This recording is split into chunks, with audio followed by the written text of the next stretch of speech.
আওয়ামী লীগ সরকার পতনের প্রায় ৬ মাস পর নতুন করে দেশের বিভিন্ন অংশে তাদের কিছু তৎপরতা দেখা যাচ্ছে, যার মধ্যে অন্যতম হচ্ছে লিফলেট বিতরণ। এর মধ্যে কিছু সরকারি কর্মকর্তাও এই কাজে অংশ নিয়েছেন। জানা যায়, অন্তর্বর্তী সরকারের পদত্যাগ দাবিতে লিফলেট বিতরণ করেছেন লালমনিরহাটের পাটগ্রামের সরকারি জসমউদ্দিন কাজী আব্দুল গনি কলেজের ইংরেজি বিভাগের সহকারী অধ্যাপক মুকিব মিয়া।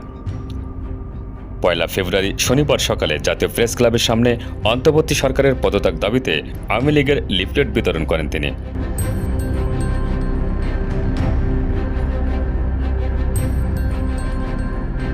ইংরেজি বিভাগের সহকারী অধ্যাপক মুকিব মিয়া বিসিএস শিক্ষা ক্যাডারের ৩১তম ব্যাচের কর্মকর্তা।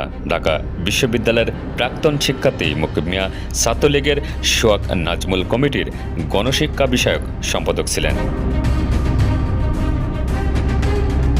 মুকিব মিয়া নিজের ফেসবুকে লিফলেট বিতরণের ছবি পোস্ট করেন। ফেসবুক প্রোফাইল ঘুরে দেখা গেছে মুকিব মিয়া ছাত্র জনতার অভ্যুত্থানে শেখ হাসিনার সমর্থক।